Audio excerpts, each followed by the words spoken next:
Garcia trying to save Uma Thurman from a murderous stalker in Jennifer 8. A powerful genie helps a commoner win a princess in Aladdin. And only Wesley Snipes can stop a skyjacker in Passenger 57.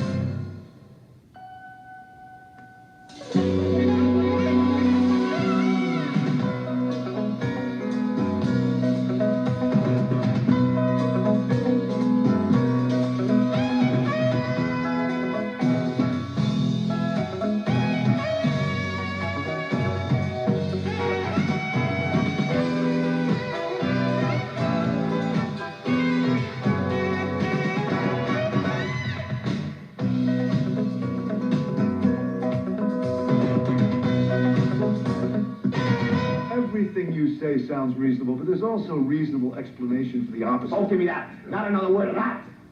There is a bad man out there. Andy Garcia plays a big city cop who moves to a small town but can't leave his intensity behind. And Jennifer 8, a thriller that's one of 5 new movies we'll be reviewing this week on Siskel Ebert, including an action-adventure starring Wesley Snipes and also Disney's animated Aladdin.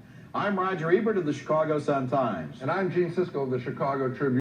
Coming up next, the new Disney animated film Aladdin, the studio's first since Beauty and the Beast. And what better way to make your grand entrance on the streets of Agrabah than riding your very own brand new camel? Watch out, they spit. Mr. Aladdin, sir, what will your pleasure be?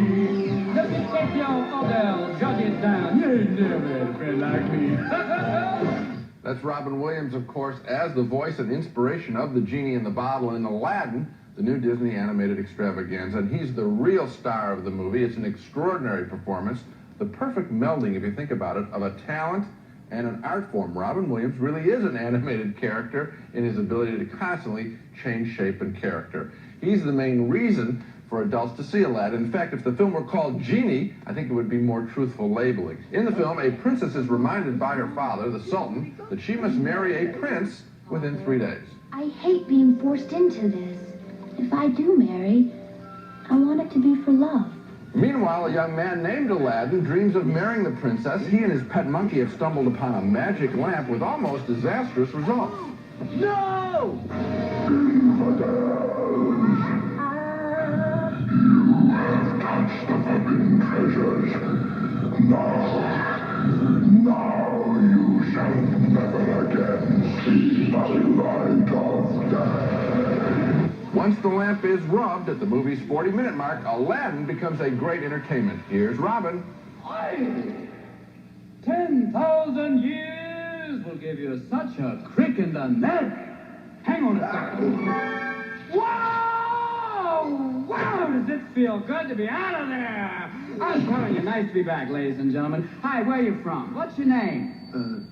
Aladdin. Aladdin. Hello, Aladdin. Nice to have you on the show. Can we call you Al, or maybe just Din? How about Lottie? Sounds like you, boy. Come on, Lottie. The film's bad guy is pretty good. Jafar is the Sultan's evil counselor, a would-be prince who himself wants to marry the princess. For now, he's stuck with a wisecracking parrot with a funny voice by comic Gilbert Godfrey. Marry the shrew. I become the Sultan. The idea has merit. Yes, marriage, yes! And then we drop Papa-in-law and the little woman off a cliff. How does Aladdin rank with Beauty and the Beast and The Little Mermaid? Not quite as good. The story is rougher, more oriented toward boys than girls. The songs are not classics. Lyricist Howard Ashman, who worked on all 3 films, died during the production. But on the positive side, Aladdin also takes greater risks. It isn't just built for kids. It does stretch the animated form, and I do recommend it highly. And I think that Robin Williams does deserve to become the first voice to be nominated for Best Supporting Actor. I'm pretty much in agreement with you. I didn't think it was up to the 2 previous films from Disney, but I did think it was good, and I do think that Robin Williams is terrific here. Yes. I wonder how much input he actually had in the animation process, because some of his bits of business and some of the moments when he imitates everyone, from Ed Sullivan to Arsenio Hall, are really funny. Very funny. And it's almost as if Williams must have been working at the script level with these people in order to develop this comic stuff. Yeah. So he's really good, but the movie is not quite up there with Mermaid and Beauty and the Beast. Well, I think it's because the boy is kind of lackluster, and you don't feel his drive is important. Yeah. And they kind of got split in terms of who's going to be the lead, the boy or the girl, and that doesn't hold together. Yeah. And then the problem is, who can compete with Robin Williams? He just blows everyone out of the water. Walks away with the movie. 2 thumbs up for Aladdin, the new animated musical with terrific work by Robin Williams. And I also think that Robin Williams' performance is in a category by itself. Yes, it is. This is an amazing piece of entertainment that adults will like probably and get a whole lot more than their kids. This week, Siskel and Ebert review Mel Gibson, Jodie Foster, and James Garner in Maverick. A small town isn't big enough for both Mia Farrow and Natasha Richardson in Widow's Peak. Plus a look at the animated sequel, The Return of Jafar.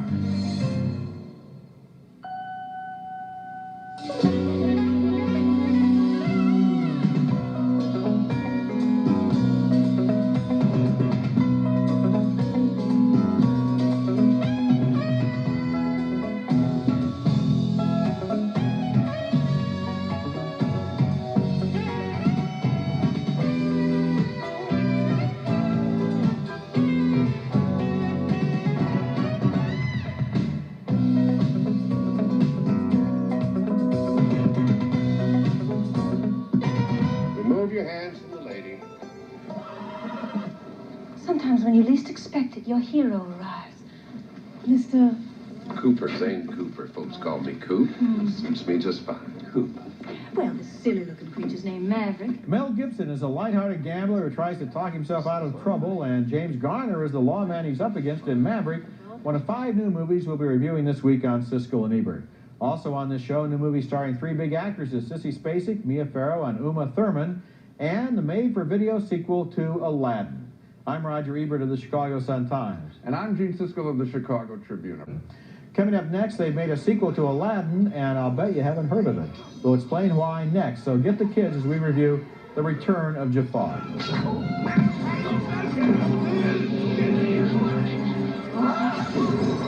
Stupid monkey! Put him down, Abismal!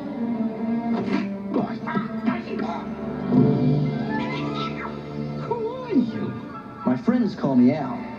You can call me Aladdin. You know who that is? That's Aladdin, of course, and his monkey Abu in The Return of Jafar, the made-for-video sequel to the smash hit Aladdin. And the fact that it was made for video and not originally for theaters may explain why a lot of people haven't heard about this Aladdin sequel, and that's too bad because it's a pretty good film. To be sure, fewer songs, a little less production value, but still quite entertaining with all of the old characters like Aladdin and his Princess Jasmine, again tormented by the evil wizard Jafar, who has been turned into a genie.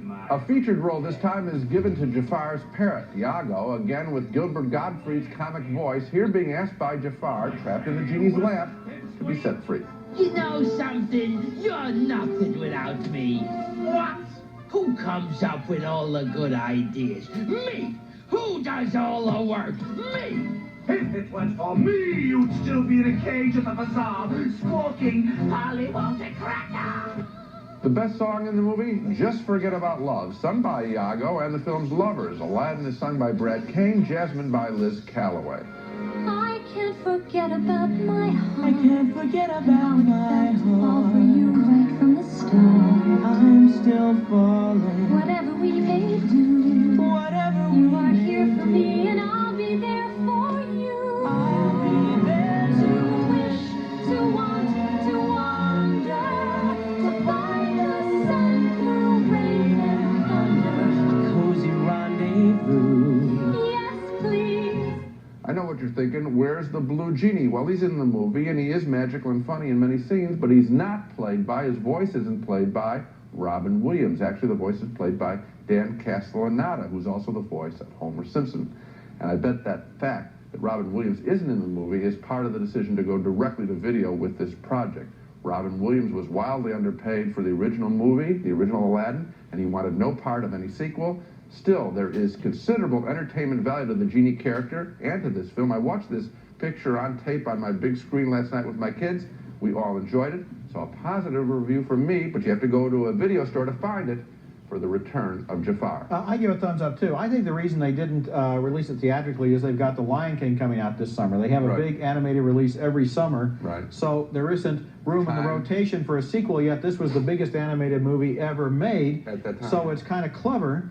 to bring out a sequel on video. And it's interesting that they did push it a little bit. I like the fact that really a lot of the action hinges on Iago this time, who has a change of heart. I mean, he started out being Jafar's henchman, Jafar's henchman, and he turns out to be a good guy here. He struggles. There are a couple of times when he wants to just sit it out and he's not going to get involved, but then he does come through, and that's interesting. I'm glad they were able to keep Gilbert Gottfried in that role. The Return of Jafar gets 2 thumbs up with this sequel to the big animated hit Aladdin. It's got some nice songs, some funny moments, but it's only on video. It's not in theaters. Also, The Return of Jafar, surprisingly good. It is available on home video. Okay, next movie, and it too stars Robin Williams, but in a better role than Jack. Couldn't be worse. It's a familiar role for Williams, the genie in the latest Disney Aladdin sequel, Aladdin and the King of Thieves. Another straight-to-home video picture, but I think this one could have worked in theaters, and Robin Williams is the reason. He's absolutely arresting every time his character and voice appear on screen, as in the terrific opening number in celebration of the wedding of Aladdin and Jasmine. There's a party here in Agrabah. There's excitement in the air. People pouring in from near and far. Jasmine and Aladdin are gonna have a wedding. There's a party here in Agrabah. Everybody will be there. So if you're a pauper or a show, do something with your hair. Even more entertaining is when the genie is the wedding coordinator, and he's even funnier, I think, than Martin Short's wedding arranger and father of the bride. That's right, we're taking you through the marriage of the millennium. And who's this coming on the lovely stretch camel? Now it's Cleopatra and Caesar, and they're bringing a salad. How wonderful. Oh, look, there's Osiris. Osiris! Osiris, can we have a word with you? Ah! Oh, no, the crowd is partying. Who's coming? It's Moses! Of course, the wedding doesn't go off without a hitch, provided by the gang of 40 thieves. Got lots of grub to share. Pull up an easy chair.